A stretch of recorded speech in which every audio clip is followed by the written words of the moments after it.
Washington, AP. The House committee investigating the January 6 insurrection at the Capitol has agreed to defer its attempt to get hundreds of pages of records from the Trump administration, holding off at the request of the Biden White House.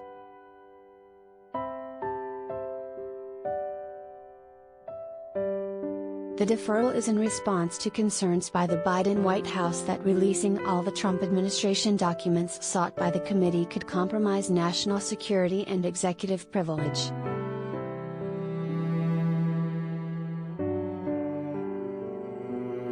President Joe Biden has repeatedly rejected former President Donald Trump's blanket efforts to cite executive privilege to block the release of documents surrounding that day. But Biden's White House is still working with the committee to shield some documents from being turned over.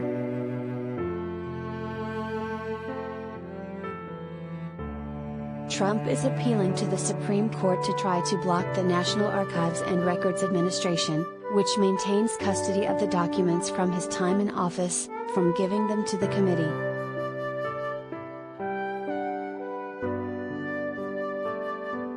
The agreement to keep some Trump-era records away from the committee is memorialized in a December 16 letter from the White House counsel's office. It mostly shields records that do not involve the events of January 6 but were covered by the committee's sweeping request for documents from the Trump White House about the events of that day.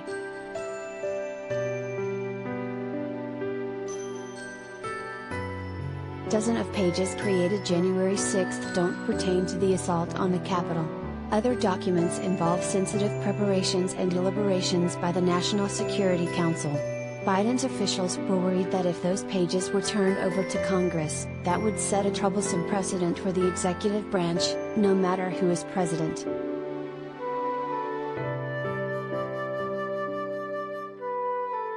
Still, other documents are highly classified, and the White House asked Congress to work with the federal agencies that created them to discuss their release.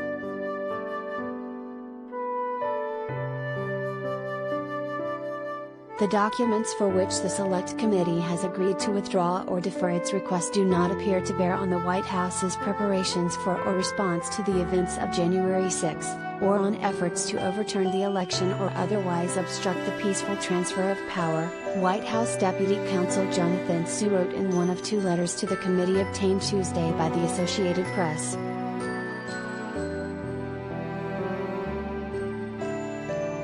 Su wrote that for the committee, withholding the documents should not compromise its ability to complete its critical investigation expeditiously.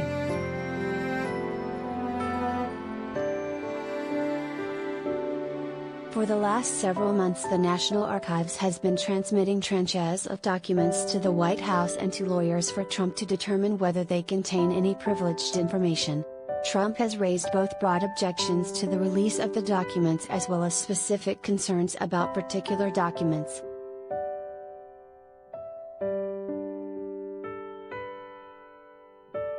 The National Archives has said that the records Trump wants to block include presidential diaries, visitor logs, speech drafts, handwritten notes concerning the events of January 6 from the files of former Chief of Staff Mark Meadows, and a draft executive order on the topic of election integrity.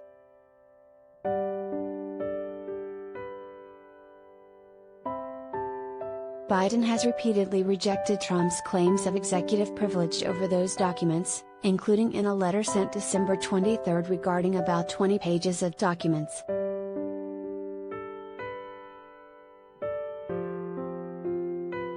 The president has determined that an assertion of executive privilege is not in the best interests of the United States, and therefore is not justified, White House counsel Dana Remus reiterated in the latest letter.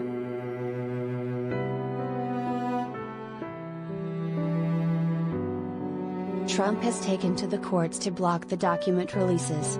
A federal appeals court ruled this month against Trump, and he has filed an appeal to the Supreme Court, though the High Court has yet to decide whether to take up the case.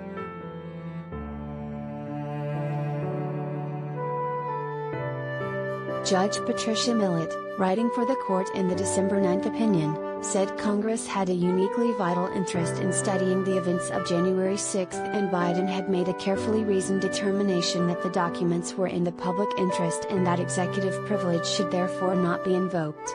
Trump also failed to show any harm that would occur from the release of the sought-after records, Millett wrote.